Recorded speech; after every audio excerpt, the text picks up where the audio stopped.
আসসালামু আলাইকুম, আমি doctor Mohammad Shariful Islam, plastic anaesthetic surgeon. আমরা নাকের উপরে এক অদ্ভুত ধরনের একটু মাংসপিণ্ড দেখতে পাচ্ছি। এই মাংসপিণ্ডটুকু অংশটুকুকে আমরা বলি ফ্ল্যাপ সার্জারি। তো ফ্ল্যাপ সার্জারি বা ফ্ল্যাপ কাকে বলে? ফ্ল্যাপ হলো যে এক বা একাধিক টিস্যু দিয়ে গঠিত মাংসপিণ্ড, এক বা একাধিক টিস্যু দিয়ে কম্পোজিট টিস্যু, যে বডির এক জায়গা থেকে নিয়ে অন্য জায়গায় দেওয়া হয়, সেটাকে ফ্ল্যাপ বলা হয় বা ফ্ল্যাপ সার্জারি বলা হয়। যেমন এখানে যে মাংসপিণ্ডটা দেখতে পাচ্ছেন সেটা আসলে কপালে ছিল, আমরা এখানে দাগ দেখতে পাচ্ছি। এই কপালে ছিল, এই কপাল থেকে নিয়ে আমরা নাকে দিয়েছি। যখন কোনো একটা জায়গার শরীরে কোনো একটা অংশের টিস্যু চলে যায়, কম্পোজিট টিস্যু চলে যায়, তখন অন্য কোনো জায়গা থেকে সেটিকে রিপ্লেস করতে হয় by same as normal tissue, almost same. তো এটা একটা রিকনস্ট্রাকটিভ সার্জারির অংশ। প্লাস্টিক সার্জারির দুটো ডিভিশন আছে মূলত, একটা রিকনস্ট্রাকটিভ সার্জারি আর একটা হলো অ্যাস্থেটিক সার্জারি। বিশাল একটা অংশ, প্রায় 70% রিকনস্ট্রাকটিভ সার্জারি আর 30% অ্যাস্থেটিক সার্জারি। এই রিকনস্ট্রাকটিভ সার্জারি কাকে বলে? রিকনস্ট্রাকটিভ শব্দের অর্থ হলো পুনর্গঠন। দ্যাট মিনস হলো যে বডির কোনো একটা জায়গা যদি কোনো টিস্যু লস হয়ে যায়, সেই টিস্যুটাকে বডির অন্য কোনো জায়গা থেকে নিয়ে আমরা সেটিকে যখন অ্যাজ অলমোস্ট নর্মাল করার চেষ্টা করি, কখনো 100% হয় না, এটা সত্য, near about to the normal আমরা নিয়ে আসি, তখন সেটিকে বলে রিকনস্ট্রাকটিভ সার্জারি। মনে করেন যে ট্রমা অ্যাক্সিডেন্টে কোনো জায়গার একটা অংশ উড়ে গেছে, স্কিন, সাবকিউটেনিয়াস টিস্যু, মাংসপিণ্ড সব সহ উড়ে গেছে, তখন সেই জায়গাটুকুকে আমরা রিপ্লেস করি বডির অন্য কোনো জায়গা থেকে নিয়ে। এটা একটা ফ্ল্যাপ সার্জারি।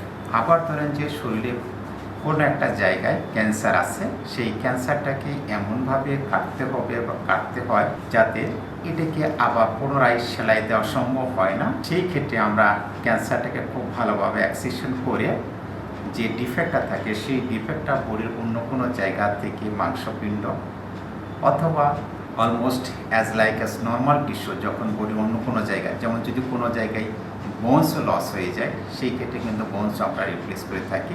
এটি হলো যে মূলত ফ্ল্যাপ সার্জারির একটা প্রিন্সিপাল। ফ্ল্যাপ সার্জারি হতে পারে বিভিন্ন ধরনের, হতে পারে কম্পোজিশন নিয়ে ভাগ হতে পারে। যেমন কম্পোজিশন বলতে আমরা যে মাংসপিণ্ড যে টিস্যুটা নিচ্ছি, সেই টিস্যুটাতে কি কি আমরা নিচ্ছি সেটার উপর ডিপেন্ড করে। যেমন শুধুমাত্র যদি স্কিন কোথাও নেই, সেটাকে বলে স্কিন ফ্ল্যাপ।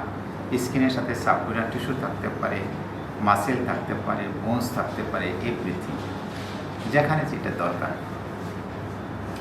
আবার এটা বডির সাইড অনুযায়ী, অর্থাৎ আমরা যে জায়গা নিচ্ছি, যেমন সাপোজ হলে যে এই জায়গাটা ডিফেক্ট, এর পার্শ্ববর্তী কোথাও থেকে যদি নেই, সেটিকে লোকাল ফ্ল্যাপ বলা হয়। আর একটা শরীরের অন্য কোনো দূরবর্তী কোনো অংশ থেকে যদি আমরা নিয়ে থাকি, সেটিকে বলা হয় ডিস্ট্যান্ট ফ্ল্যাপ।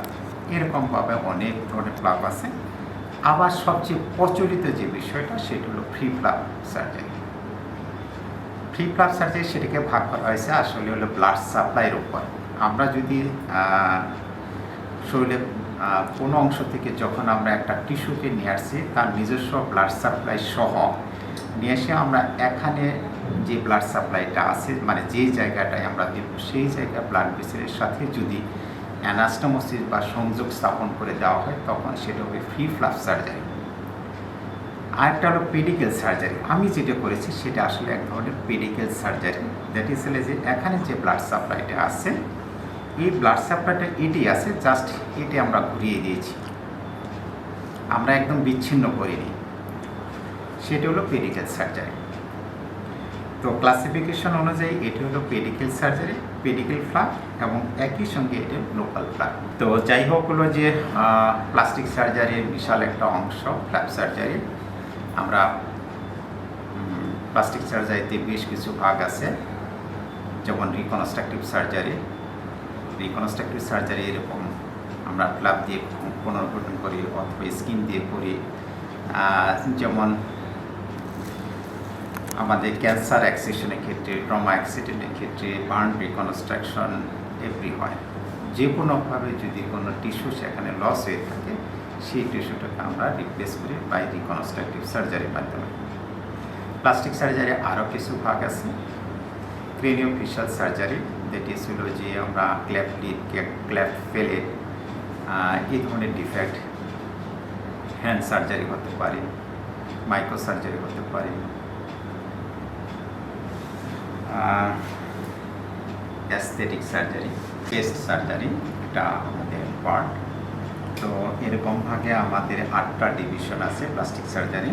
তো যাই হোক, আজকে যেটা করছি আমরা রিকনস্ট্রাকটিভ সার্জারি আমরা করেছি, আমরা এখানে একটা প্লাগ দিয়েছি। এই প্লাগটাকে এখন আবার আমরা ডিভিশন করব, ডিভিশন করে এখন আমরা এই বডি টিস্যুর সাথে মিলিয়ে দেব।